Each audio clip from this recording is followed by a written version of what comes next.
التعلم والتعليم والتذكر والتذكير والنفع والانتفاع والإفادة والاستفادة والدعاء إلى الهدى والدعوة على الخير والحث على التمسك بكتاب الله وسنة رسوله صلى الله عليه وسلم ولا حول ولا قوة إلا بالله العلي العظيم. قال المصنف رحمه الله تعالى ونفعنا به وبعلومه في الدارين آمين اللهم. Okey, kita masuk di dalam bab adab-adab persahabatan. Dia ada 3 tugas, kan? Di dalam bab persahabatan ni kita ada 3 tugas utama. Yang pertama sekali, cara memilih sahabat. Kita masih lagi masuk di dalam bab tersebut. Okey? Dan kita sudah berada pada ciri sahabat yang keempat. Betul? Okey? Kita sudah yang pertama sudah, yang kedua sudah, yang ketiga pun sudah. Okay, yang keempat ialah jangan bersahabat dengan orang yang tamak dunia. Apa makna tamak dunia? Terlalu berkeinginan untuk mendapatkan dunia. Terlalu cinta kepada dunia. Itu makna tamak dunia.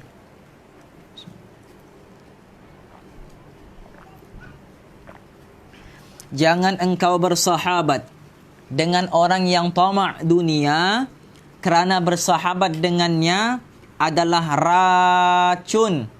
Kenapa racun? Sebab diriwayatkan di dalam satu hadis. Ingat, kalau ulama-ulama ataupun para asatizah sebut Nabi SAW bersabda, itu bermakna hadisnya sahih ataupun hasan.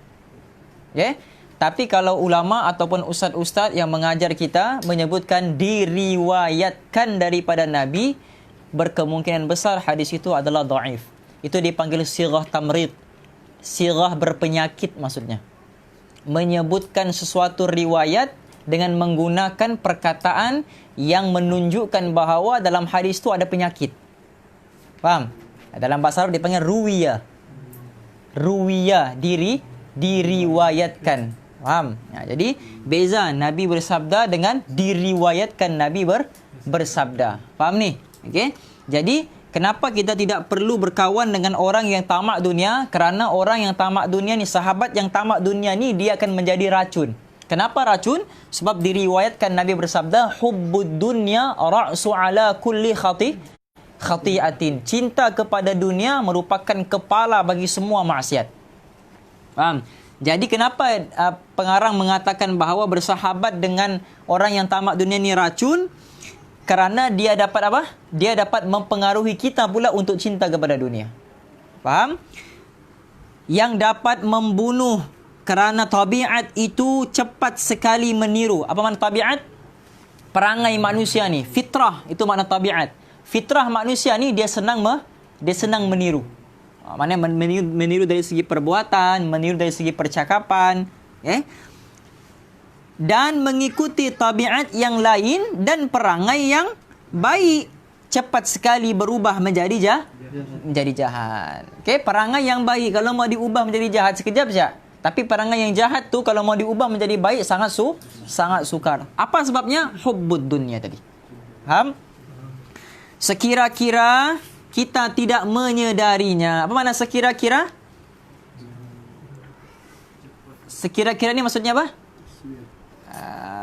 Maksudnya apa? Dalam keadaan tidak kita sedari. Itu makna sekira-kira. Okay? Tidak menyedarinya. Maka suka sekedudukan dengan orang yang tamak pada dunia akan menambah tamakmu terhadap dunia juga. Faham?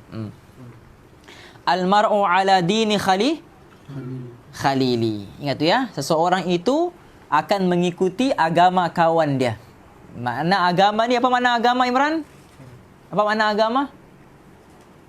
Lupa. Kevin? Apa makna agama? Lupa. Apa makna agama? Haikal, lihat kau trap menulis situ. Ha? Apa makna agama? Apa? Bahasa Arab dia apa? Kaifiyatul haya. Kaifiyatul haya. Itu makna din, makna agama. Faham? Agama ni maksudnya kaifiyatul haya, cara hidupnya. Itu maksud agama. Jadi kalau dibilang agama Islam, bermakna cara hidupnya Islam. Kalau dibilang agama Kristian, cara hidupnya Kristian. Faham ni? Jadi almar'u ala dini khalili. Seseorang itu mengikut cara hidup kawan dia. Jadi kalau kawan dia tu baik, maka dia akan ikut cara hidup kawan dia tu baik. Kalau kawan dia tu jahat, maka dia akan ikut cara hidup kawan dia tu menjadi jahat. Faham? Akan menambah tama'mu terhadap dunia. Jadi dalam bahasa Melayu tamak ni apa? Tamak kan? T-A-M-A-K kan? Tamak. Tamak tu diambil daripada perkataan bahasa Arab lah. Tamak dipanggil. Faham? Tamak. Okey? Tamak-nina bukan huruf ain. Huruf apa? Huruf hamzah kan? At-tumak-ninatu. Faham? Ini lain. Ini tamak. Okey? Tapi jangan pula kalau orang minta kawan, "Cak sikit keropokmu." Nak mau bagi. Melampau je kopi tamak ni. Faham? Jangan. Okay? Jangan terlampau bertakwa. Dan sebaliknya, suka sekedudukan dengan orang yang zuhud akan menambah zuhudmu daripada dunia. Okey, Ustaz pernah ceritakan apa makna zuhud? Apa? Ingat Min? Zai, zuhud ni dia terbahagi kepada tiga huruf kan? Zai, ha, dal. Okey? Zai itu mana apa? Zinatun. Apa dia? Perhiasan. Okey, perhiasan. Ha, apa dia? Hawa. Apa dia hawa? Nafsu. Okey? Dal, dunia. Faham? Jadi apa makna zuhud? Zuhud ni meninggalkan ketiga-tiga perkara tadi. Meninggalkan perhiasan, meninggalkan hawa nafsu, meninggalkan dunia. Sebab tu dia perkataan zuhud tadi. Daripada tiga perkataan. Tarkuz zina, tarkul hawa, tarkud dunia. Meninggalkan tiga perkara tadi. Meninggalkan perhiasan, kemewahan, keindahan, kecantikan dunia. Meninggalkan hawa nafsu dan meninggalkan apa? Dunia, kebesaran dunia. Faham ni? Itu. Jadi makna zuhud tu apa? Tidak berminat dengan tiga-tiga perkara tadi. Itu makna zuhud. Okey? Zuhud ini akan menghasilkan wara'. Faham? Seseorang yang mau mendapat sifat wara', dia kena ada sifat zuhud dulu. Kerana sifat wara' ini tidak akan dapat diraih melainkan dengan sifat zuhud tadi. Jadi zuhud dulu, baru akan dapat wara'. Tidak akan dapat wara' seseorang itu melainkan dengan dia bersifat zuhud terlebih dahulu. Apa dia zuhud? Tidak berkeinginan kepada perhiasan, tidak berkeinginan kepada nafsu dan tidak berkeinginan kepada dunia. Faham? Yang kelima, orang yang benar. Okey? Maka jangan engkau bersahabat dengan orang yang pendusta. Okey, orang yang penipu. Barangkali ia akan menipu engkau. Okey? Macam juga kita kata orang yang ghibah. Okay. Kalau ada kawan kita yang suka ghibah. Apa dia ghibah? Mengumpat di hadapan kita. Okey? Dia mengumpat hal seseorang. Kata ulama, jauhilah kawan seperti itu. Kerana tidak mustahil engkau pula akan menjadi bahan umpatannya ketika engkau berada di belakang dia. Kalau orang lain boleh dia cerita di hadapan kamu, maka mustahil dia tidak boleh cerita pasal kamu di hadapan orang lain. Jelas? Okey? Maka jangan engkau bersahabat dengan orang yang pendusta. Barangkali ia akan menipu engkau.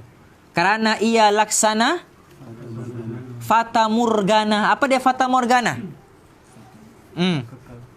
Apa dia fata morgana?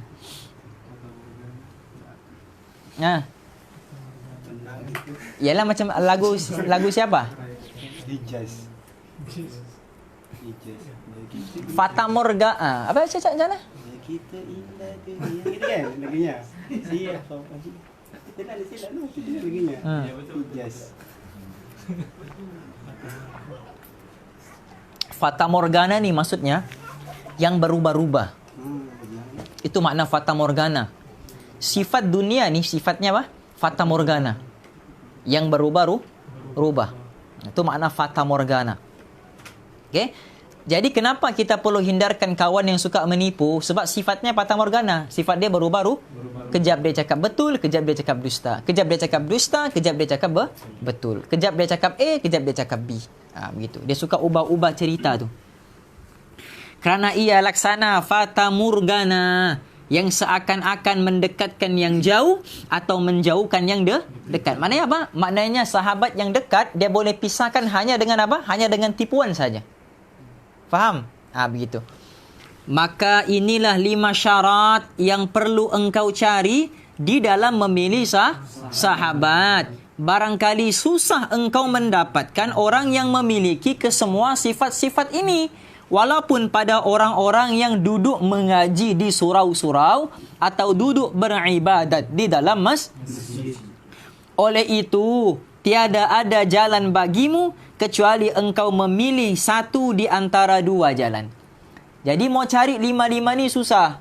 Walaupun dia duduk di masjid, walaupun dia i'tikaf di masjid, walaupun dia mengaji khatam kitab kulit ke kulit, mustahil dia ada 5 ataupun salah satu daripada 5 ciri ini. Faham ni? Jadi macam mana mau cari? Tidak boleh tidak, mesti melalui 2 jalan. Okey? Yang pertama, beruzlah, iaitu mengasingkan diri daripada orang ramai kerana disitulah letaknya keselamatanmu. Mana kalau kita tidak pasti kita akan dapat 5 ciri sahabat 5 ciri sahabat yang berguna ini, maka lebih baik kita beruzlah. Pada dalam bahasa Melayu kita sebut apa? Mencegah lebih baik daripada mengubati. Jadi sebelum mendapat kawan-kawan yang tidak baik, lebih baik tidak ada lebih baik tidak ada kawan. Faham? Beruzlah. Itu dipanggil. Okey, yang kedua, bergaul dengan orang ramai mengikut kedudukan mereka masing-masing yang berdasarkan kepada 3 pembahagian. Okey, yang pertama, saudaramu untuk akhiratmu.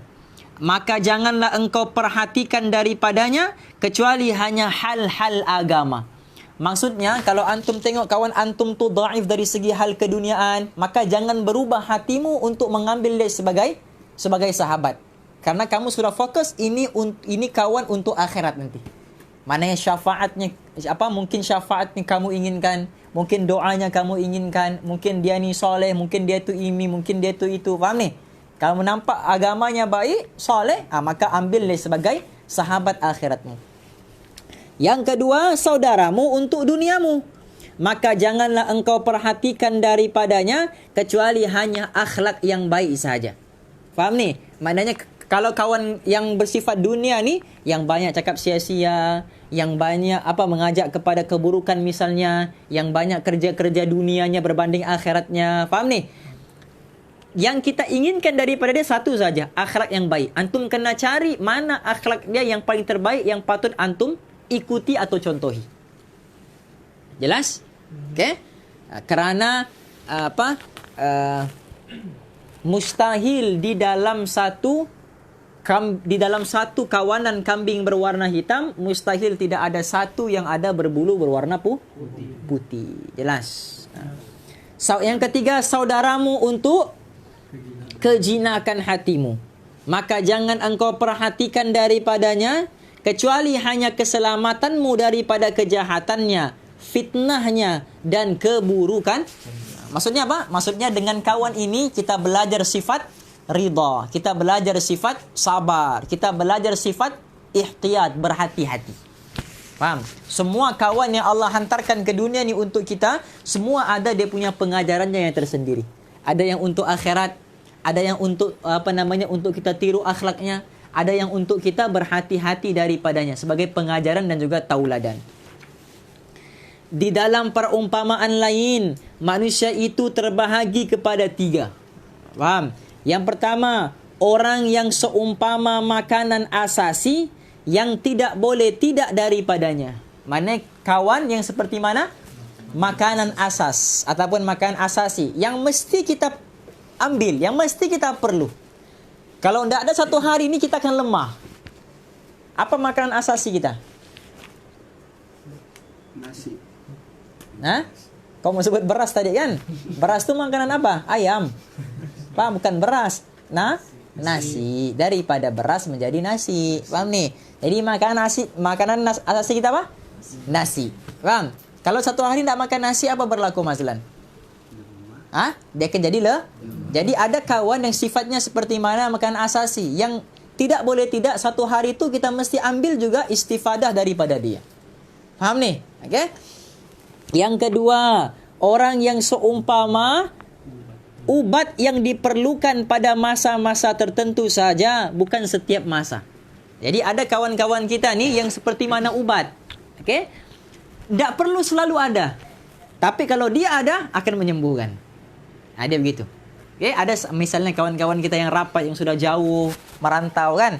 Dia tidak sentiasa ada, tapi doanya sentiasa ada pada kita. Dan bila kita ada masalah, kita kontak kawan kita tu, dia boleh sama-sama pula menyelesaikan masalah kita. Itu kawan seperti mana ubat. Faham ni? Yang tidak selalu ada, tapi bila mana diperlukan, dia akan menjadi penyelamat ataupun penyembuh kepada kesusahan kita. Faham Syaril? Seperti mana apa Syaril? Ubat. Ubat apa? Tak kisahlah ubat apa pun. Faham? Yang ketiga, orang yang seumpama penyakit yang perlu dihindari daripadanya. Tetapi terkadang seorang hamba itu dibalakkan dengannya, walaupun penyakit itu tidak disenanginya dan tidak ada manfaatnya. Maka perlulah seseorang itu mengambil langkah-langkah yang bijak supaya ia dapat selamat daripadanya. Jadi kawan ni dia ada 3 perumpamaan, 3 tamthilan. Okey? Seperti mana makanan, seperti mana ubat, seperti mana penyakit. Jelas? Jadi antum jangan cek kawan antum tu. Oh dia ni jenis apa? Oh dia ni jenis obat ni. Oh dia ni jenis penyakit ni. Antum jangan cek kawan, antum cek diri antum sendiri. Faham? Aku ni kawan yang jenis macam mana? Adakah kawan yang jenis makanan yang sentiasa bagi manfaat kepada orang? Ataupun jenis kawan yang macam ubat, yang walaupun tak ada, tapi kalau aku ada, wah selesai masalah. Misal, ataupun seperti mana penyakit, aku ada akan bertambah masalah kawan. Faham? Jadi bukan kita belajar 3 ni untuk kita cek orang lain, tidak, tapi untuk kita muhasabah pada diri kita sendiri. Letakkan diri kita di dalam situasi tersebut. Namun demikian, di dalam penyakit itu ada satu faedah yang besar. Faham? Antum kena penyakit, akhirnya antum apa? Ridha. Akhirnya antum apa? Sabar. Faham ni? Jadi ada kawan-kawan yang dia punya tugas apa? Bawa penyakit saja. Faham? Bawa masalah. Tapi disebabkan dia bawa masalah, bertambah kita punya sabar. Bertambah kita punya kebijaksanaan mengatur masalah. Bertambah kita punya sifat ridha. Nampak ni? Jadi walaupun likulli syai'in hikmatun wa likulli hikmatin rahmatun wa hiya ta'ti bisabri. Kata ulama apa? Likulli syai'in hikmatun. Setiap segala sesuatu tu ada hikmahnya. Wa likulli hikmatin rahmatun, dan setiap hikmah ada rahmat daripada Allah. Ada sesuatu pemberian yang Allah mau bagi yang tidak tergambar di fikiran kita akan keindahannya.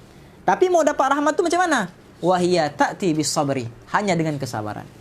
Faham? Jadi musibah mendatangkan hikmah, hikmah mendatangkan rahmah, dan dengan rahmat ini kunci bagi rahmat ini ialah sabar.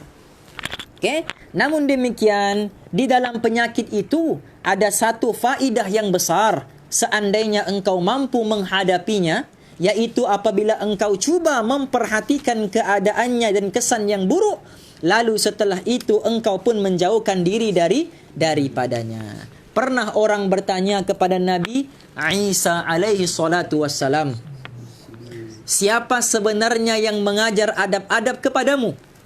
Nabi Isa ni antara Nabi yang apa? Yang terlalu miskin. Yang tidak ada dia punya harta melainkan apa? Melainkan sikat rambut dan juga Nabi Isa melainkan sikat rambut dan juga apa? Melainkan pakaian yang ada pada dirinya, tongkat dan juga sikat rambutnya. Itu saja. Bahkan diriwayatkan juga, mungkin ini Israiliyat kisah di dalam tafsir sebut, Nabi Isa ni dia punya tempat kediamannya hanya memerlukan papan saja. Macam bahasa kita playwat lah. Faham? Hanya menggunakan playwat saja. Dia punya tempat tinggal dia. Kalau matahari sebelah sana, pacak pula papan sebelah sini. Kalau matahari sebelah sana, pacak pula papan sebelah sini. Begitu. Jadi ada nabi yang Allah apa? Yang Allah bagi kaya. Ada nabi yang Allah bagi kaca. Ada nabi yang bagi miskin. Ada nabi yang bagi macam-macam penyakit ada. Semua tu sebagai hujah untuk kita. Misalnya ada orang kaya yang tak solat. Faham ni? Yang tak taat perintah Allah. Nanti di hari akhirat Allah akan tanya, wahai hambaku, kenapa tak mau solat? Dia kata, ya Allah, terlampau kaya aku ya Allah. Sampai tak ada masa untuk mau solat. Allah akan datangkan Nabi Sulaiman. Ni Nabi Sulaiman seluruh kerajaan dia ada. Tetap juga sujud tunduk kepada aku. Faham? Ada pula, ya Allah, terlampau sakit aku ya Allah. Sampai tak boleh aku sembah engkau. Allah akan datangkan Nabi Ayub alaihi salam. Nabi Ayub, badan dia apa? Di dalam riwayat, badan dia hancur kerana dimakan dengan ulat. Faham? Itu pun masih boleh sujud bertasbih kepada Allah. Faham ni? Miskin, ya Allah, terlampau miskin aku ya Allah. Sampai susah untuk taat. Allah akan hantarkan Nabi, ya Allah, terlampau handsome aku ya Allah. Sampai terlampau banyak orang syok dengan aku ni, sampai aku terbayang-bayang dengan kegemilangan wajahku sendiri. Faham ni? Allah akan hantarkan Nabi Yusuf. Setiap nabi ni Allah hantar akan menjadi hujah bagi umat akhir zaman nanti. Jelas? Jadi, siapa sebenarnya yang mengajar adab kepadamu? Ditanya kepada Nabi Isa alaihi salam. Beliau lalu menjawab, tidak ada seorang juga pun yang mengajarkan adab kepadaku, tetapi apabila aku perhatikan kejahilan, maksudnya tidak beradabnya orang yang jahil, timbullah di dalam diriku perasaan mau menjauhkan diri daripadanya. Dipanggil mukhalafah lah. Faham ni? Benda tu jahil. Lawan bagi yang jahil, alim. Faham? Benda tu biadab. Lawan bagi biadab, adab. Faham ni? Jadi dia cuma terbalikkan benda tu.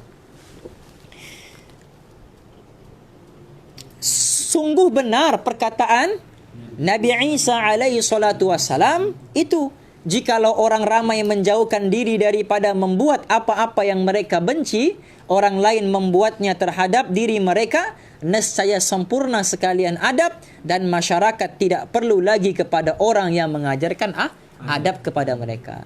Kalau semua orang tinggalkan mengumpat, agak-agak beradab tak umat ini? Beradab. Kalau semua orang tinggalkan dusta, beradab tak umat ini? Jadi kalau semua maksiat ditinggalkan, tidak perlu kita belajar adab. Sebab manusia itu sendiri yang akan tahu mana satu benda yang beradab, mana satu benda yang tidak beradab. Jelas? Begitu. Tugas kedua, cara-cara menunaikan hak. Jadi kita ada 3 tugas kan? Yang pertama, cara memilih sahabat. Yang kedua, cara menunaikan hak sahabat. Yang ketiga, adab dengan sahabat yang tidak dikenali, yang hanya sekali jumpa saja, begitu. Okey? Yang kita kenal tapi bukan sahabat. Okey, tugas kedua, cara menunaikan hak persahabatan. Yang pertama, mengenali hak persahabatan. Apabila telah terjalin persahabatan antaramu dan sahabatmu, maka wajiblah ke atasmu menunaikan beberapa hak persahabatan. Wajib di sini wajib apa? Wajib akli kah? Wajib syar'i? Wajib syar'i. Okey? Maknanya wajib untuk buat, kalau tidak buat berdosa. Wajiblah ke atasmu menunaikan beberapa hak persahabatan dan wajib pula dijaga adab-adab dalam menunaikan hak itu. Sabda Rasulullah sallallahu alaihi wasallam, "Mathalul akhawaini, mathalul yadaini, tagsilu ihdahumal ukhra." Artinya apa?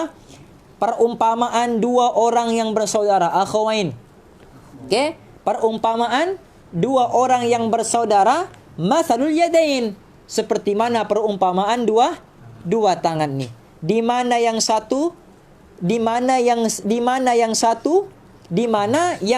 membasuh yang lain. Faham ni? Maksudnya, misalnya kalau tangan antum di sini kotor, macam mana antum mencuci?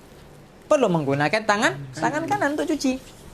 Faham ni? Kalau tangan kanan kotor, perlu menggunakan tangan kiri untuk cuci. Mau tidak mau, dua-dua akan menjadi bersih. Yang kotor akan menjadi bersih, yang bersih akan menjadi bertambah bersih. Okey? Jadi itu perumpamaan saudara. Jadi kalau ada kawan antum yang ditimpa kesusahan, antum tak rasa kesusahan tersebut, maknanya antum belum mencapai ciri-ciri seorang sahabat yang baik lagi. Faham ni? Belum menunaikan hak kepada sahabat tersebut. Dan pada suatu ketika Nabi SAW pernah masuk ke dalam hutan. Lalu beliau mengambil 2 bilah kayu miswak. Kayu miswak. Okey? Miswak tu apa? Miswak ni alat untuk bersugi. Faham? Alat untuk bersugi. Alatnya.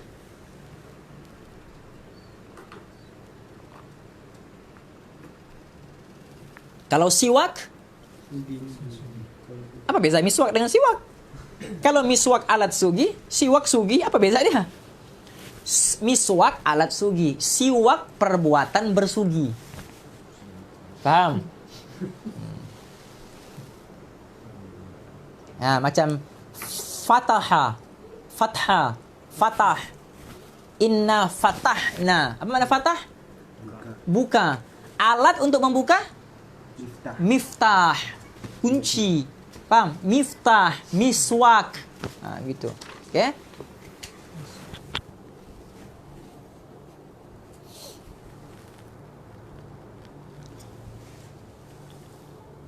Lalu beliau baginda sallallahu alaihi wasallam mengambil 2 bilah kayu miswak, yang satu bengkok dan yang satu lagi lurus. Dan adalah bersama Rasulullah sallallahu alaihi wasallam pada ketika itu beberapa orang daripada sahabatnya. Kemudian lalu Nabi sallallahu alaihi wasallam memberikan kepada salah seorang sahabatnya kayu miswak yang lurus, dan beliau menahan kayu miswak yang bengkok untuk kegunaan dirinya sendiri. Nampak? Yang bengkok Nabi pakai, yang lurus diberikan kepada sahabatnya. Maka sahabat itu lalu bertanya, "Ya Rasulullah, sebenarnya engkau lebih berhak untuk mengambil kayu miswak yang lurus ini daripadaku." Lalu Rasulullah menjawab, "Ma min sahibin yashabu sahiban walau sa'atan min naharin illa su'ila an suhbatihi hal agama fiha haqqallahi ta'ala au adha'ahu." Nampak? Nabi sendiri pun takut untuk dihisab. Apa Nabi kata? Tidak ada satu orang pun yang bersahabat dengan orang lain, walaupun hanya 1 saat sahaja persahabatan itu, kecuali ia akan ditanya pada hari kiamat nanti tentang hak persahabatannya. Apakah ia telah tunaikan padanya hak Allah ataupun tidak. Walaupun satu saat kenal, itu pun akan ditanya hak persahabatan nanti di hari akhirat. Faham? Kita yang baik kita ambil, yang buruk kita bagi dengan kawan. Faham? Yang tak masuk angin kita ambil, yang masuk angin kita bagi dengan kawan. Itu kita. Tapi Nabi tidak. Kata para ulama waktu mengaji kitab ni, Ustaz kami bagi tahu kemungkinan sahabat yang dimaksudkan di sini ialah Anas bin Malik. Sebab Anas bin Malik ni apa? Khadamnya Nabi, yang sentiasa bersama-sama dengan Nabi di mana sahaja Nabi berada. Faham? Dan sabda Rasulullah sallallahu alaihi wasallam lagi, ma'as atahaba ithnani gattun illa kana ahabbuhuma ila Allah taala arfaguhuma bi sahibihi. Tidaklah bersahabat 2 orang yang bersahabat kecuali yang lebih dicintai di sisi Allah ialah orang yang lebih lemah lembut dengan sahabatnya. Maknanya Allah akan lebih cintai 2 orang sahabat ni. Yang mana lebih dicintai oleh Allah? Yang paling lemah lembut di antaranya. Faham? Yang lebih ragguha, dipanggil yang lemah lembut hatinya, yang cair hatinya. Faham? Kedua, adab-adab bersahabat. Itu hak persahabatan tadi. Okay? Mesti mau ditunaikan hak persahabatan. Itu mukaddimah dia, hak persahabatan. Ini adab-adab persahabatan pula. Seorang sahabat mestilah menjaga adab-adab terhadap sahabatnya, yaitu bahawa ia, yang pertama, mengutamakan sahabat dengan harta benda. Maksudnya apa? Maksudnya sahabat kita dan juga harta benda sahabat kita mesti diutamakan. Jikalau ia tidak kuasa berbuat demikian, maka sekurang-kurangnya hendaklah ia memberikan kepada sahabatnya apa-apa yang lebih daripada hajat di dirinya. Maksudnya apa yang dia ada, dia usaha untuk kawannya pun ada. Faham? Apa yang kawannya tidak ada, dia usaha untuk berikan apa yang kawannya itu tidak ada. Dia usaha untuk menyempurnakan hajat. Sebab itulah Nabi kata man kana apa dia punya hadis ni? Man kana fi hajati akhihi kana Allahu fi hajatihi. Nampak? Nabi menggunakan perkataan akhi kan? Man kana fi hajati akhihi. Siapa yang menyempurnakan hajat saudaranya. Kan Nabi begitu tadi, mathalul akhawain. Faham? Kalau satu saudara akhun, kalau dua saudara akhawain. Faham ni? Kalau banyak saudara? Apa? Ikhwan. Ikhwan. Faham?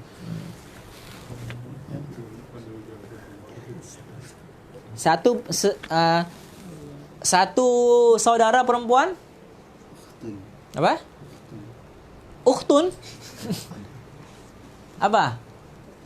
Ikhwatun. Faham? Dua orang? Banyak orang? Ukhti satu saudara saya. Faham? Akhwat. Faham? Akhwat. Okay? Ikhwah ni maknanya saudara lah tu. Bolehlah ukhtun tadi tu, kira boleh. Faham? Sebab ukhti saudara saya kan? Bolehlah. Okey. Jadi hadis tu dia berkat rapat. Man kana fi hajati akhihi dengan hadis mathalul akhawaini tadi. Okey? Hendaklah ia memberikan kepada sahabatnya apa-apa yang lebih daripada hajat dirinya. Yang kedua, menolong sahabat dengan diri pada segala hajatnya dengan cara bersegera, dengan cepat. Okey? Sesiapa yang membatalkan niat i'tikafnya, dia beriktikaf di masjid kan? Beriktikaf di masjid, kemudian dia batalkan niat i'tikafnya semata-mata untuk menyempurnakan hajat saudara dia. Apa ganjaran itu? Siapa ingat? Kamu antum kan selalu keluar jemaah tabligh. Hah? Yang itu. Yang siapa yang membatalkan hajat saudaranya? Siapa yang membatalkan niat i'tikafnya untuk menunaikan hajat saudaranya? Allah akan bagi 10 tahun pahala i'tikaf. Allah akan berikan kepada dia pahala 10 tahun pahala i'tikaf. Dia begini, antum tengok ah. Okey. Fokus. Antum i'tikaf, okey? 1 hari i'tikaf. Faham? 1 hari i'tikaf di masjid, Allah akan jauhkan daripada api neraka sejauh 3 parit. 1 parit jaraknya berapa? Bukan. Ada 2 riwayat. 1 70 tahun perjalanan. 1 100 tahun perjalanan. Jadi siapa yang i'tikaf 1 hari, Allah akan jauhkan dia daripada api neraka sejauh 3 parit. 1 parit, betul. Riwayat yang lain 1 parit 70 ribu tahun, 1 parit riwayat lain 100 tahun, 1 riwayat langit dan bumi. Faham? Siapa yang batalkan niat i'tikafnya, siapa yang beriktikaf di masjid 1 malam, Allah akan bagi dia pahala. Allah akan jauhkan dia daripada api neraka sejauh 3 parit. 1 parit jaraknya antara langit dan bumi. Okey? Tapi kalau dia batalkan niat i'tikafnya, dia batalkan niat untuk mendapatkan pahala jauh daripada api neraka 3 parit tadi, untuk dia membantu saudaranya, Allah akan bagi dia pahala i'tikaf 10 tahun. Maknanya apa? Ganda. Jauh dia punya gandaan tu. Faham? 1 hari 3 parit 10 tahun. Kiralah sendiri. Faham? Wallahu yudha'ifu liman yasha. Allah akan bagi ganjaran kepada siapa sahaja yang dia kehendaki, dan Allah akan lipat gandakan lagi benda tu. Begitu. Okey, yang ketiga, sebelum berkehendak sahabatnya bahawa ia minta tolong akan dia. Yang ketiga, menyembunyikan rahsia sahabatnya. Jadi semua rahsia-rahsia kawannya dia kena sembunyikan. Yang keempat, menutup keaiban sahabatnya. Okey. Yang kelima, berdiam daripada menyampaikan perkataan orang lain yang mencela sahabatnya. Supaya apa? Supaya sahabatnya tidak sakit hati, supaya sahabatnya tidak ada dosa hati, dendam dan sebagainya. Jadi kalau ada antum dengar ada orang kutuk kawan antum, jangan bagi tahu dia, si anu kutuk kau. Jangan. Jaga dia punya perasaan. Okey. Tetapi menyampaikan segala perkataan orang lain yang memuji akan sahabatnya, itu perlu pula disampaikan. Faham? Supaya hatinya gembira, supaya hatinya senang. Kan tugas sahabat ni memasukkan kegembiraan ke dalam hati sahabatnya. Faham ni? Macam sahabat kamu di Sampurna, kan Syasrul kan birthday hari ni. Tu ucaplah selamat ulang tahun Nasrul. Yang keberapa ni? Siapa nak tahu yang keberapa tahun? Kita doakan moga panjang umur dalam kebaikan, diberi afiah dan salamah di dunia dan juga di hari akhirat, diberi keluasan rezeki yang melimpah ruah, diberkati umurnya, diberkati keluarganya, diberikan pendamping hidup, pendamping hidup di dunia ini dan juga di hari akhirat kelak. Amin Allahumma amin. Dan istiqamah di dalam setiap amal kebaikan insyaallah. Okey, yang ketujuh, mendengarkan dengan baik akan perkataan sahabatnya ketika ia bercakap. Ini pun kadang-kadang kita lalai ni. Faham? Kita lalai. Yalah kadang-kadang kalau kita bercakap, kita sibuk push rank. Kan? Padahal kalau kita bercakap tu, kita sibuk push rank. Dipushkan oleh malaikat nanti. Yang ke-8, meninggalkan berbantah dengan sahabatnya. Yang ke-9, memanggil sahabatnya dengan nama yang terlebih disukainya. Faham ni? Kena panggil nama sahabat dengan nama yang paling disukainya. Okay? Misalnya Mazlan, apa nama yang paling kau suka? Mazlan lah. Kan? Kan ada nama lain? Jul. Jul. Okey. Haikal? Apa nama nama samaranmu di rumah? Dali. Dali. Apa? Dali. Maksudnya? Dalam bahasa Bajon tak ada maksudnya? Tak ada. Tak ada maksud? Dalam bahasa Suluk? Tak ada maksud. Jadi apa maksud hidupmu di dunia ni? Nama Atok Asdali. Oh, nama Atokmu. Kau dipanggil dengan nama Atok. Apa-apalah. Okey. Jadi panggillah sahabat dengan nama yang terlebih disukainya.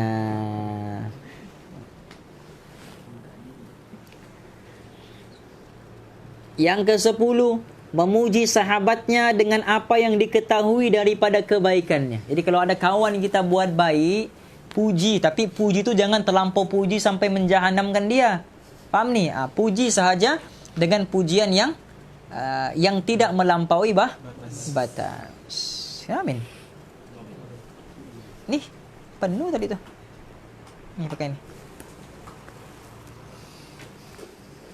Okey. Yang ke-11, maksukul kepada sahabatnya atas sebarang kebaikannya. Faham? Mesti berterima kasih kepada sahabatnya atas sebarang kebaikannya. Itu kena ucap terima. Man la yarham la yurham. Semangat lagi tu. Sebagai orang tu, hafal dia. Wah. Siapa yang tidak berterima kasih, siapa yang tidak dikasihi, siapa yang tidak mengasihi, dia tidak akan dikasihi. Faham? Man la yashkurin nas man la yashkurin nas la yashkurillah. Gitu hadisnya atau terbalik? Apa? Siapa yang tidak berterima kasih kepada manusia, man la yashkurin nas la yashkurillah. Barang siapa yang tidak berterima kasih kepada manusia, bermakna dia tidak mensyukuri nikmat Allah. Jadi kalau ada kawan-kawan kita yang baik bagi kita sesuatu, ucap terima kasih. ucap terima kasih itulah tanda kita mensyukuri nikmat Allah tadi. Faham? Yang ke-12, menegahkan orang lain apabila ia mau mengumpat sahabatnya, seperti ia membela dirinya sendiri. Ada sudah antum jumpa kawan begitu? Wah, enggak ada. Padahal dia lagi yang mengasihapi.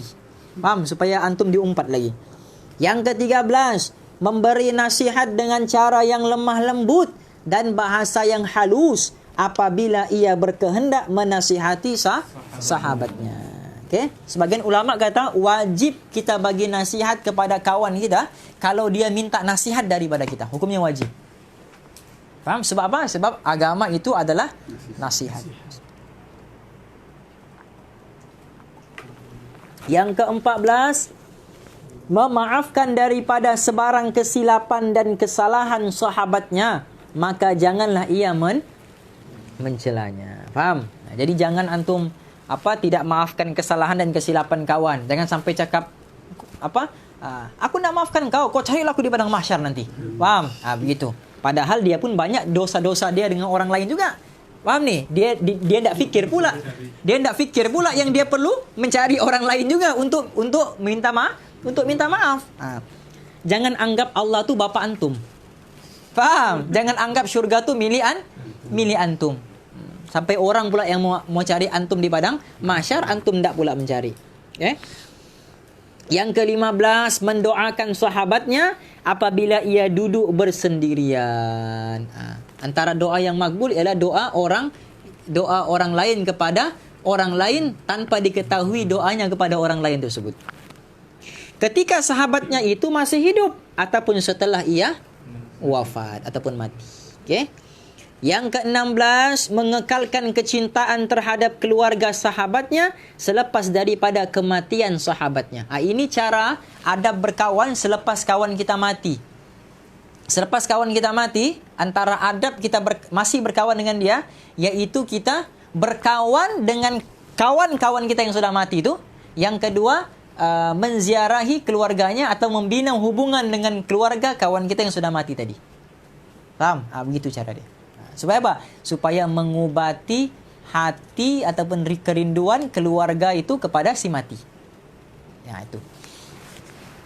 Yang ke-17, jangan suka memberatkan sahabatnya dengan bebanan dan tanggung jawab. Bahkan hendaklah ia meringankan daripadanya supaya ia sentiasa senang hati kepadanya. Apa hadisnya? Yassiru wala tu'assiru, basyiru wala tunaffiru. Bukan yassiru. Yassiru. Antum ni semua huruf S semua antum kasih jadi shin. Qasidah jadi qasidah. Faham? Yassiru. Yassiru wala tu'assiru. Permudahkanlah, jangan susahkan. Basyiru, gembirakanlah. Wala tunaffiru, jangan takut-takutkan. Supaya ia sentiasa senang hati kepadanya. Yang ke-18, menyatakan rasa kesukaan dengan segala menyukakan hati sahabatnya. Itu sunnah sebut inni uhibbuka fillah. Itu sunnah sebut. Berapa kali sudah antum sebut dengan kawan antum tu? Inni uhibbuka fillah. Berapa kali? Antum sebut dengan perempuan saja. Faham? Dengan lelaki antum nak sebut. Betul Haikal? Dan juga menyatakan rasa kesusahan pada segala yang menyusahkan hati sahabatnya. Maksudnya sifat empati. Faham? Kawan kita rasa senang, kita pun raikan juga dengan kesenangan. Bukan kawan kita rasa senang, kita dengki pula dia. Faham? Ataupun kawan kita ada rasa kesusahan, kita pun kena hadirkan juga rasa simpati dengan dia. Kena rasa susah juga bersama-sama dengan dia. Faham? Itu dia punya rasa empati. Beza simpati dengan empati. Simpati ini antum cuma rasa kasihan saja. Itu mana simpati. Faham? Misal ada keluarga antum meninggal. Faham? Ada kawan antum lah, dia punya keluarga meninggal, ataupun mak ataupun ayah dia kan. Jadi antum rasa kasihan, itu dipanggil apa? Simpati. Empati ini antum meletakkan diri antum di dalam kasut dia. Antum meletakkan diri antum di dalam diri dia. Maknanya rasa susah sama-sama. Itu dipanggil empati. Beza simpati dengan Jadi sifat empati ini sifat yang paling tinggi. Dan juga menyatakan rasa kesusahan pada segala yang menyusahkan hati sahabatnya. Yang ke-19, menyamakan antara hakikat kecintaan yang wujud di dalam hati dengan apa yang nampak di luar. Maka dengan ini barulah kecintaan itu dianggap bukan maksudnya antum sebut antum sayang dia tapi dalam hati penuh dengan sifat serigala. Tak suka dengan dia, benci dengan dia, faham? Mau jatuhkan dia, mau lumpuhkan dia, mau rosakkan dia punya peribadi. Tidak. Apa yang ada di mulut itulah juga yang ada di hati. Ya, gitu. Kalau tidak suka, cakap terus terang. Tidak suka. Yang ke-20, memulakan memberi salam ketika ia menemui sahabatnya.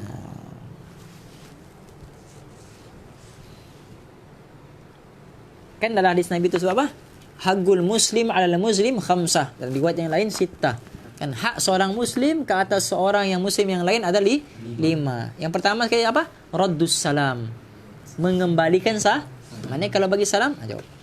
Yang ke-21, meluaskan tempat duduk kepada sahabatnya ketika ia masuk ke dalam majlis. Faham? Ya. Majlis apa pun, majlis ilmu kah, majlis berbual kah, majlis makan kah. Faham? Antum keluar tablik makan ramai-ramai. Makan ni, kawan datang, makan, sila. Sila. Tapi tidak jangan bergerak. Faham? Mulutnya siap bergerak, sila. Tak ada pun yang sorong dia punya tempat. Faham ni?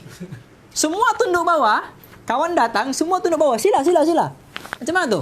Nah, itu bukan mengajak nama dia. Faham? Itu membiarkan. Betul kan? Itu kan antum selalu buat kan? Nah, jadi antum kena bagi ruang untuk makan dalam majlis ilmu, kena bagi ruang dan sebagainya. Dan hendaklah ia berpindah daripada tempat duduknya itu ke tempat yang lain ketika ia tidak dapat berbuat demi. Maksudnya kalau tidak ada suatu tempat duduk, antum berdiri, bagi pula kawan antum duduk. Begitu, ganti.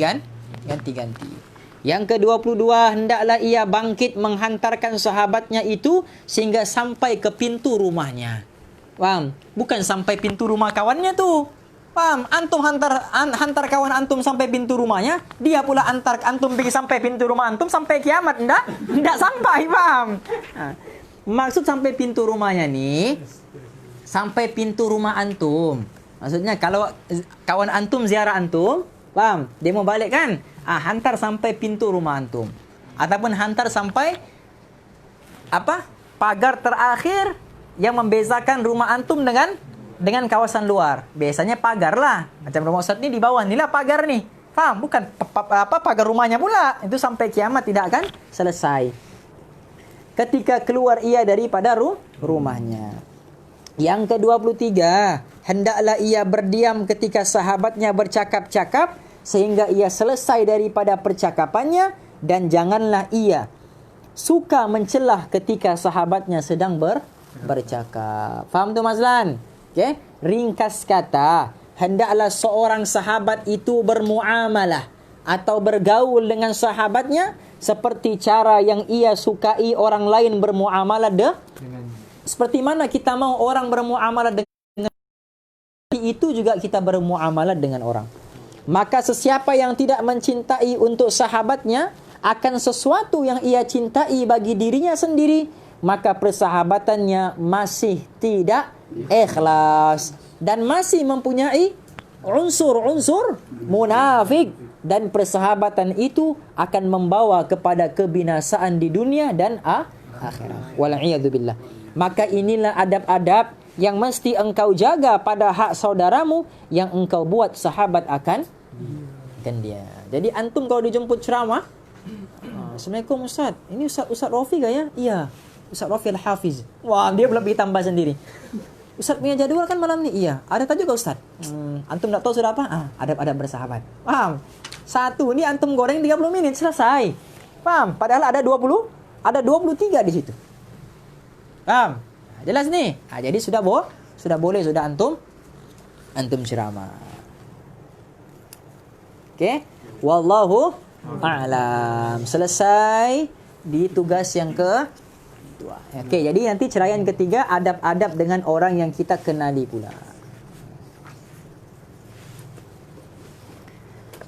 قال المصنف رحمه الله تعالى ونفعنا به وبعلومه في الدارين آمين اللهم آمين. Sekejap.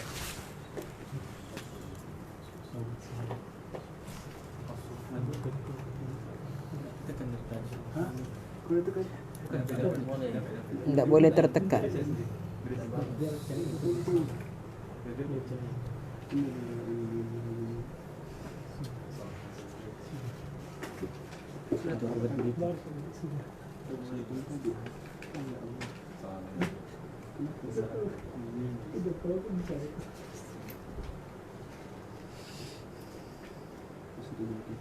Ambil faedah sini, masuk faedah.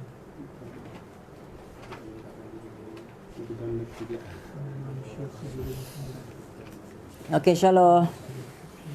Mana sudah ni? Pasal yang ke-11 bukan belajar. Kalau di sini Sudah masuk sudah kan? ya, kalau di sini ketiga mengelakkan diri dari mencari kaidah orang dan bersekedudukan dengan orang yang bercakap banyak. Oh, wahakadzaka. Oh, bukan. Wa wassa. Wahakadza kanu yatawarra'un. Okey. Insyaallah. Bismillahirrahmanirrahim. وهكذا كانوا يتورعون فلذلك وفقوا للعلم والنشر حتى بقي اسمهم إلى يوم القيامة. Okey. Wahakadza kanu yatawarra'un. Begitulah orang-orang yang terdahulu. Kanu, mereka itu semua yatawarra'un, sentiasa bersifat wara. Pelajar betul ilmu dulu semua bersifat wara. Falidzalika wuffiqu lil ilmi wan nashri hatta bagiya ismuhum ila yaumil qiyamah. Okey? Oleh kerana sifat wara mereka menyebabkan mereka wuffiqu lil ilmi, sentiasa mendapat taufik ilmu tersebut, wan nashri, dan diberikan taufik pula untuk menyebarkan ilmu tersebut, sehingga apa? Hatta baqiya ismuhum ila yaumil qiyamah, sampailah nama mereka gah, nama mereka masyhur, nama mereka terkenal, bukan kerana mereka memang mau terkenal, tapi dikenalkan mereka oleh Allah Subhanahu wa taala kerana sifat wara mereka tadi. Mereka tidak mau dunia, dunia datang kepada mereka. Mereka tidak mau syuhrah, syuhrah datang kepada mereka. Mereka tidak mau gah, gah datang kepada mereka. Siapa yang angkat? Allah. Kenapa Allah angkat? Sebab mereka merendahkan diri mereka. Man tawadhu'a lillahi rafa'ahu Allah. Insyaallah. وصف فقيه من زهاد الفقهاء طالب العلم عليك أن تتحرز عن الغيبة وعن مجالسة المكثار. وقال إن من يكثر الكلام يسرق عمرك ويضيع أوقاتك. Okey, tamam. Wa wasa faqihun min zuhadil fuqaha'i talibal ilmi. Telah berwasiat seorang yang faqih, yang zuhud, okay, kepada anak muridnya, alaika an tataharraza 'anil ghibati. Hendaklah engkau sentiasa menjauhkan diri engkau, menahan diri engkau, okey, 'anil ghibah, daripada perbuatan ghibah, wa an mujalasatil mikthar, dan jauhkanlah diri kamu daripada majlis-majlis yang banyak berbicara banyak berbicara kosong dan sia-sia. Okey, wagal, dan katanya lagi apa? Inna may yukthirul kalama yasruga umruka wa yudayyi'u awqataka. Dikata apa? Sesungguhnya orang-orang yang banyak bicara itu, yang banyak bercakap yang sia-sia itu, yasraku umruka, akan menyebabkan umurmu menjadi pendek, akan dipotonglah umurmu, wa yudayyi'u awqataka, dan akan mensia-siakan waktumu. Insyaallah. ومن الورع أن يتجنب من أهل الفساد والمعاصي والتعطيل فإن المجاورة مؤثرة لا محالة. Okey. Wa minal wara'i, dan di antara sifat wara itu juga, ciri-ciri orang wara itu juga, ay yatajannaba min ahlil fasadi wal ma'asi wat ta'tili. Hendaklah dia menjauhkan, yatajannab, hendaklah dia menjauhkan, menyingkirkan, dirinya, menghindarkan dirinya daripada ahlul fasad, orang yang suka buat fasad, kerosakan, wal ma'asi, dan orang yang suka buat maksiat, wat ta'til, dan juga orang yang apa dipanggil, yang pemalas. Fa inal mujawarata mu'athiratun la mahalata. Kerana apa? Pergaulan dengan 3 orang tadi, ahli fasad, ahli ma'asi, ahli ta'til, akan membawa kepada pengaruh yang besar. Mu'athiratun, akan mempengaruhi dirimu. Akan, mu'athiratun ini daripada perkataan athar. Athar ni maknanya kesan. Akan memberi kesan kepada dirimu.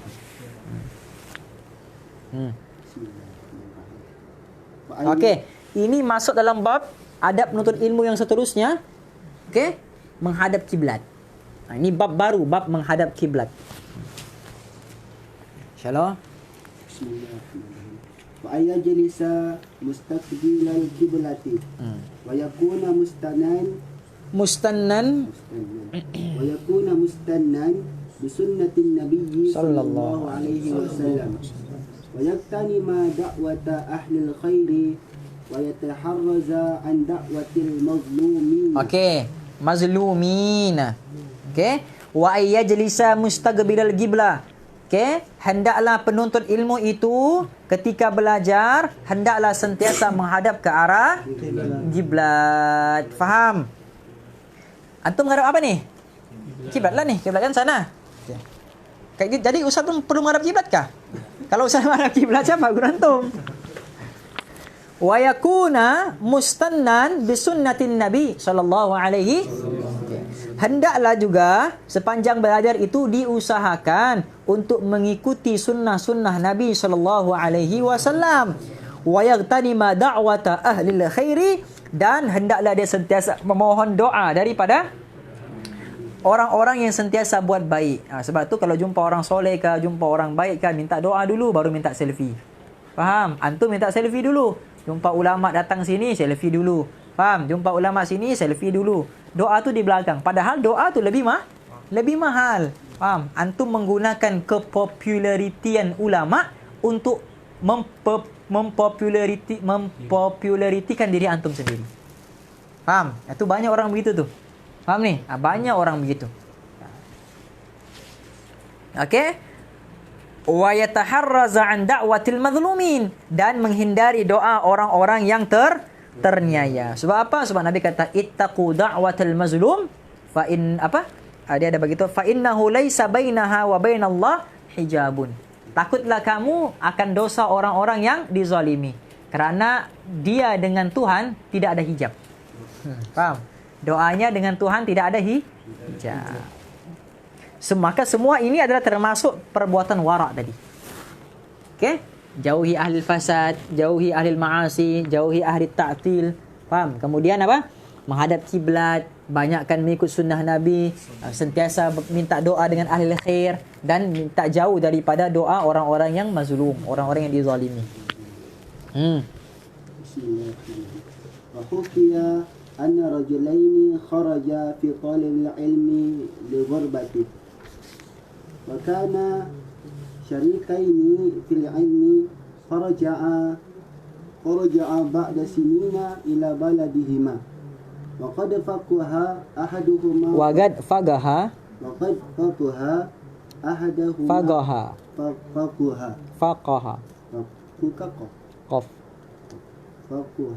qaf baris atas. Faqaha wa qad faqaha ahaduhuma wa lam yafqahil akhar. Fata'ammala fuqaha'ul baldati wa sa'alu an halihima wa tikrarihima wa julusihima. فأخبروا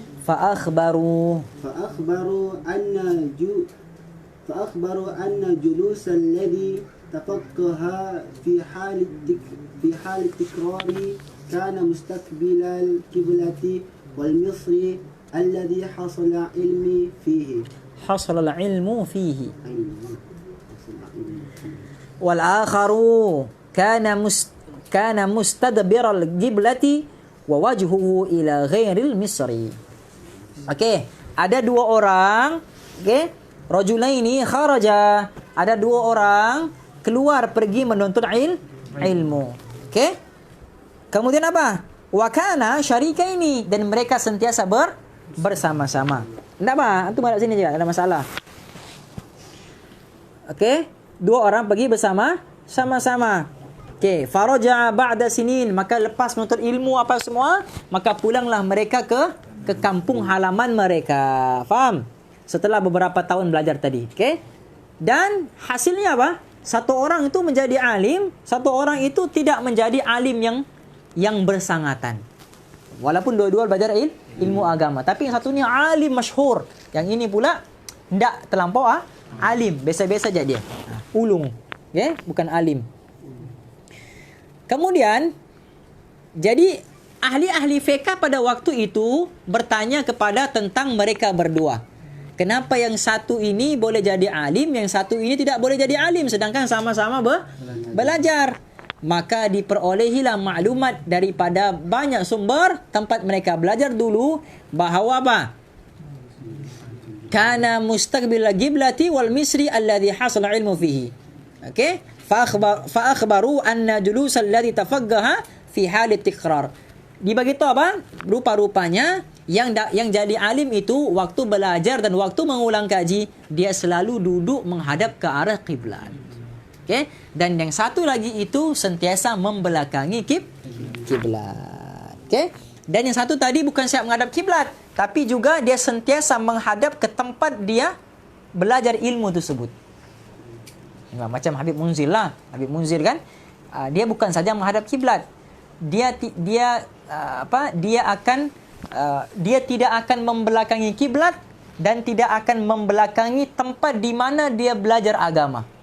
Misalnya dia di Indonesia kan, ini setempat dia belajar agama di mana? Yaman. Okey, misalnya Yaman tu sebelah sini. Okey, dia tidak akan membelakangi tempat dia belajar dulu, padahal jauhnya tu. Faham? Dia tidak akan membelakangi tempat dia belajar dulu. Maksud itu barakah. Okey. Dan maka sebab itulah dua orang ini, ada satu orang menjadi alim, seorang tidak menjadi alim. Sebab apa? Sebab tidak menjaga adab tempat menghadap ilmu dan juga tempat menghadapnya Allah. Fattafaqal ulama wal fuqaha'u anna al-faqiha faguha bi barakati istiqbal al-qiblati idh huwa sunnatu fil julusi illa 'inda ad-darurati. وببركة دعاء المسلمين فإن المصر لا يخلو من العباد وأهل الخير فالظاهر أن عابدا دعا له في الليل. Okay? Maka para ulama dan para fuqaha berpendapat fattafaqa, maksudnya ittifaq ulama dan fuqaha, sepakat ulama dan fuqaha, orang yang berkah menghadap kiblat kerana hal ini hukumnya sunnah. Kecuali apa? Darurati. Dalam keadaan darurat. Juga atas berkatnya doa kaum muslimin. Kerana kota tempat ia belajar itu tidak pernah sepi sunyi. Dan para ahli ibadah dan ahli kebajikan, paling tidak selalu ada seorang ahli ibadah yang akan mendoakan dia di malam hari. Okey? Fayambagi li talibil ilmi alla yatahawana bil adabi was sunani. Fa inna man tahawana bil adabi hurima sunana. Ini yang Ustaz bagi tahu hari itu. Wa man tahawana bis sunani hurimal faraida. Wa man tahawana bil faraidi hurimal akhirata. Wa ba'duhum qalu bi hadha hadithan an Rasulillah sallallahu alaihi wasallam. Okey, ditekankan kepada penuntut ilmu itu untuk tidak mengabaikan adab dan perbuatan Okey, nampak dengarnya? Kerana siapa yang mengabaikan adab akan terharam daripada melaksanakan yang sunnah. Okey? Dan siapa yang mengabaikan yang sunnah maka akan terharam daripada melaksanakan yang fardu. Dan siapa yang mengabaikan yang fardu maka akan tertutuplah dia daripada hari akhirat. Kan pernah Ustaz sebut dulu kan? Siapa yang mengabaikan adab, berarti dia akan mengabaikan sunnah. Siapa yang mengabaikan sunnah, maka dia akan mengabaikan fardu. Sebagian para ulama wa ba'duhum qalu, sebagian para ulama mengatakan bihadza haditsun bahwa perkara ini adalah merupakan hadis Rasulullah sallallahu alaihi wasallam. Wa yanbaghi an yukthira as-salata wa yusalli salatal khashi'ina fa inna dzalika 'aunun lahu 'ala at-tahsili wa at-ta'allumi. Dianjurkan lagi supaya banyak-banyak mengerjakan solat sunat. Okey, dan melaksanakan solat dengan khusyuk. Kerana hal demikian dapat mendorong apa? Akan membantunya untuk berjaya dan akan memudahkan dia untuk mendapatkan ilmu. Jadi memang kawan Ustaz yang hebat-hebat dari segi ilmu ni dia banyak melaksanakan solat sunat. Begitu. Okey, dia banyak melaksanakan solat sunat. Jadi kalau antum mau belajar berjaya dalam agama, banyakkan solat sunat. Solat duha terutamanya. Okey, solat. Tapi antum kena ingat, jangan antum solat duha tu niat untuk dipermudahkan rezeki, niat untuk dipermudahkan. Tidak, niat untuk dapatkan Allah. Jelas, dapat Allah dapat semua. Wa unshidtu li Syekh Imami Al-Jalili Az-Zahidi Al-Hajjaji Najmuddin Umar bin Muhammadin An-Nasafi syi'ran. Okey. Satu syair yang digubah oleh Syekhul Imam yang mulia yang zuhud Al-Hajjaj An-Najmuddin Umar bin Muhammad An-Nasafi. Okey. Dibawakan syair untuknya. Kun lil awamiri wan nawahi hafidha wa ala salati muwadhiban wa muhafidha watlub uluma syar'i wajhad wasta'in bit-tayyibati tasir faqihan hafidha was'al ilahak hifdha hifdhika raghiba min fadlihi fallahu khairu hafidha. Apa dia kata? Kun lil awamir, sentiasalah mengamalkan segala perintah, wan nawahi hafidha, dan jagalah daripada melaksanakan yang dilarang. Wa ala salati muwadhiba muhafidha, hendaklah engkau sentiasa menjaga solatmu secara terus menerus. Watlub uluma syar'i wajhad wasta'in bit-tayyibati tasir faqihan hafidha. Pelajarilah ilmu syariat dengan sepenuh hati dan mohonlah pertolongan dengan amal yang suci, maka engkau akan menjadi faqih yang terpelihara. Faham ni? Was'al hilahak, mohonlah kepada Allah hifdhika raghiban, supaya Allah pelihara kekuatan hafalanmu. Min fadlihi fallahu khairun hafidha, kerana dialah Allah sebaik-baik pelindung dan pemelihara. Jadi minta Allah supaya Allah pelihara hafalan antum, sebab Allah ni maha pemelihara. Wa qala rahmatullahi alaih, dan begitu juga yang dikatakan oleh Imam Nasafi tadi, ati'u wajiddu wala taksalu wa antum ila rabbikum turja'un wala tahja'u fa khiyarul wara yahja'un. Ini ayat Quran kan? Ayat Quran kan? Qalilun minal laili ma yahja'un wa bil asharihum yastaghfirun. Kan? Itu ayat Quran tu. Okey.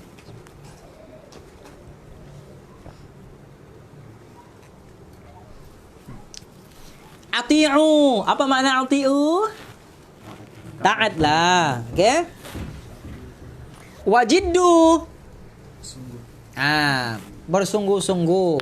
Lawan dia apa? Jangan bermalas, jangan malas. Faham? Okey? Wa antum ila rabbikum turja'un, kerana nanti kelak, suatu hari nanti kamu tetap akan kembali kepada Tuhanmu. Wala tahja'u, jangan terlampau banyak. Fala khiyarul wara qalilan minal laili ma yahja'un, kerana orang yang terpuji itu yang sedikit tidurnya di malam yang sudah berlalu. Okey? Qalilun minal laili ma yahja'un wa bil ashari hum yastaghfirun. Apa yang mereka buat di waktu sahur? Yastaghfirun. Mereka beristighfar. Wa yanbaghi ay yastashiba daftaran. Ini penting nih. Ala kulli halin li yutali'ahu. Wa qila man lam yakun ad-daftaru fi katihi fi kammihi lam tathbutil hikmatu fi qalbihi. Ini kata-kata mutiara. Sedap kata-katanya nih. Man lam yakunid daftaru fi kammihi lam tathbutil hikmatu fi qalbihi. Okey? Dianjurkan, digalakkan, ditekankan kepada pelajar supaya sentiasa membawa apa? Daftaron. Sentiasa membawa buku nota ataupun buku antum lah. Buku kosong, buku nota ataupun buku yang antum mempelajari. Okey? Maka diucapkan kata-kata mutiara, man lam yakunid daftaru fi kammihi, siapa yang tidak ada buku di poketnya, lam tathbutil hikmatu fi qalbihi, maka tidak ada hikmah di hatinya. Paham Ikal? Lepas ni apa Ikal? Status. Paham? Man lam yakunid daftaru fi kammihi lam yathbutil hikmatu fi qalbihi. Maknanya sebab tu antum dulu kalau tengok orang-orang dulu kan, kawan-kawan Ustaz dulu, sentiasa bawa buku dengan pen. Asal jumpa orang Syak, tuan boleh nasihatkan saya sedikit kan. Jadi orang tu nasihat, ambil pen tulis nasihat. Begitu cara dia. Faham? Begitu. Jumpa ulama, Ustaz ada nasihat tak untuk saya? Kamu kena begini. Terus keluar, terus catat. Begitu. Itu dipanggil hikmah pada dalam hatinya. Okey? Wa yanbaghi ay yakuna fid daftari bayadun wa yastazhibal mihbarata liyaktuba ma yasma'u minal ulama'i. Wa qad zakarna haditha Hilal bin Yasar. Okey, ditekankan pula agar buku itu putih bersih. Kenapa putih bersih? Sebab apa yang kita mau catatkan itu cahaya. Bukan catatan, cahaya. Paham? Memanglah mau dicatat. Cahaya, paham? Ya Allah kasih ini. Jadi cahaya diletakkan pula kepada kertas yang bayadun, bayda, benda yang putih. Okey, maka berseri-seri itu ilmu tu. Dan juga membawa apa? Mihbar, pen. Okey? Untuk apa tu? Liyaktuba ma yasma'u minal ulama, untuk menulis apa pun yang dengar daripada para ulama. Okey? Waqad zakarna haditha Hilal bin Yasarin. Kita sudah pun menyebutkan perkara ini di dalam hadis Hilal bin Yasar. Ada kan hadis yang hari itu kan? Yang dia tanya dengan Nabi, "Ya Rasulullah, ulang." Ingat tak? Ya Rasulullah, apa Nabi kata? "Hal indaka mihbaratun?" Adakah di sisi kamu pen? Dia kata tidak ada kan? Lepas tu Nabi kata apa? Hendaklah kamu letak pen kerana takut ilmu itu akan menjadi hilang. Faham? Tu hadis siapa tu? Hilal bin Yasar. Okey. Okey, masuk sedikit bab faslun fima yurithul hifdha wa fima yurithun nisyan. Ini bab baru. Perkara-perkara yang menyebabkan otak kita menghafal dan akan menyebabkan otak kita menjadi lupa. Okey, apa faktor-faktor yang menguatkan hafalan? Wa agwa asbabil hifdhi al-jiddu wal muwadhabatu wa taklilul ghidai wa salatul laili. Okey. Perkara yang akan menyebabkan otak menjadi kuat, apa dia? Al-jiddu. Bersungguh-sungguhlah, faham ni? Ustaz kami dulu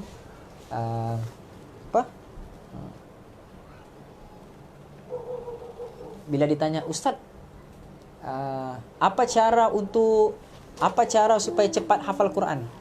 Ustaz kami kata apa? Hafal. Itu cara kita. Kau balik-balik tanya tips. Enggak juga mula menghafal. Sampai bila mau hafal? Faham ni? Kita ni lebih banyak tanya tips. Tips untuk itu, tips untuk ini. Banyak sudah tips tapi enggak juga mula. Macam mana antum mau dapat hafalan tu?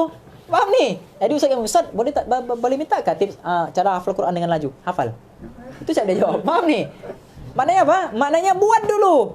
Kalau antum tak buat, biar 1 juta tips kamu ada, tapi kalau tak ada juga antum buat tips tu, tetap tidak akan berjaya. Faham ni? Berhasil. Jadi apa? Al-jiddu.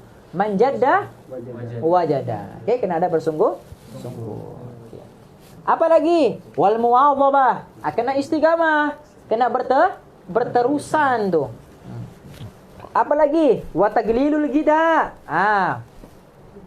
Apa dia ghada ni? Ghada ni makan apa? Ya, makan apa? Bahasa Arab dia ada makan disebut apa? Kalau sarapan pagi disebut futur. Makan pagi. Kalau makan malam disebut asya, makan malam. Ghada makan siang, makan tengah hari. Ghada. Jadi wa taklil ghada mengurangkan makan. Makan apa tuh? Makan di siang hari. Okey, wa salatul lail dan banyakkan solat. Ini kalau antum buat ni insya-Allah. Ya, insya-Allah otak antum akan jadi 3 kali ganda kuat daripada orang lain. 3 kali lipat kuat. Bersungguh-sungguh, istiqamah, sikitkan makan, kemudian banyakkan solat malam. Wa qira'atul Qur'ani min asbabil hifdzi.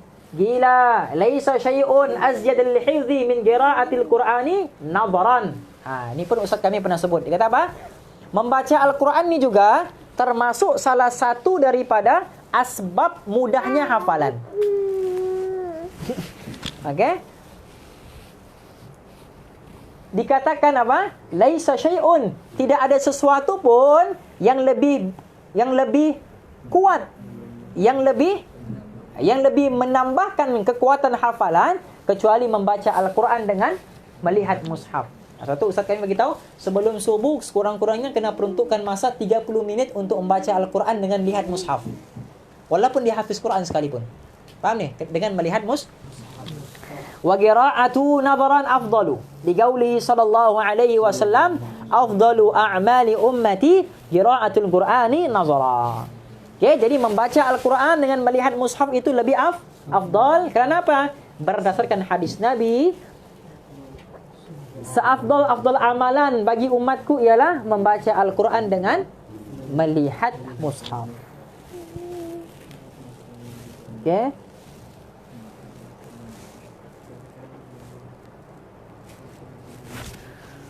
Wara'a Shaddad bin Hakimin ba'da ikhwanihi fil manami faqala li akhihi ayyu shay'in wajadtahu anfa' qala qira'atul Qur'ani nadhara. Shaddad ibn Hakim. Siapa ni?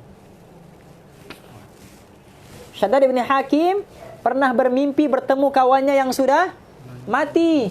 Lalu bertanya, apakah amal yang kamu dapati lebih bermanfaat selepas kewafatanmu tu? Okey? Apa lepas kau mati kan, lepas orang mati ni kan orang boleh nampak faedah-faedah amal yang dia sudah buat, banyak pahalanya macam mana. Jadi kawan dia tanya, apa lepas mati ni apa amal yang kau nampak ni yang banyak bagi manfaat? Okey? Dia kata apa? Membaca Al-Quran dengan cara melihat mushaf. Okey?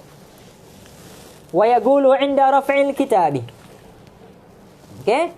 Ini di antara cara juga untuk menguatkan hafalan. Okey? Apa dia? Waktu ambil kitab tu, baca ni. Ni dia punya doa. Waktu ambil kitab, nampak? Waktu ambil kitab belum buka lagi. Baru ambil Haikal. Baru ambil pun sudah diajar dia punya doa. Okey, apa doa dia? Bismillahi wa subhanallah walhamdulillah wala ilaha illallah wallahu akbaru wala haula wala quwwata illa billahil aliyil azimi al azizil alimi adada kulli harfin kutiba wa yaktubu abadal abidin wa dahrad dahirin. Itu dia punya doa. Okey?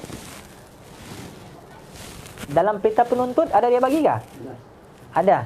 Bagi matan Arabnya lah. Dalam kitab itu Min? Ada. Wa yaqulu ba'da kulli maktubatin. Okey? Dan membaca doa selepas habis solat fardu juga. Lepas solat fardu baca ni.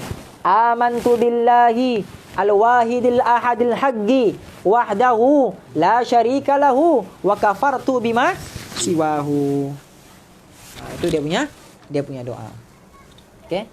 Ataupun antum lepas solat letak tapak tangan di atas kepala. Okey? Kenapa? Okey? Letak di atas baru baca apa? Baca apa? Ha? Sanuqri'uka fala tansa. Okey. Okey, wallahu a'lam. Sampai situ Syah. Okey, jadi baca ambil kitab pun ada dia punya doa. Wallahu a'lam. Bismillahirrahmanirrahim. Nawaitu ta'alluma wa ta'lim wa tadhakkura wa tadhkir wa naf'a wal intifa' wal ifada wal istifada wa du'a ila al huda wa da'wa 'ala al khair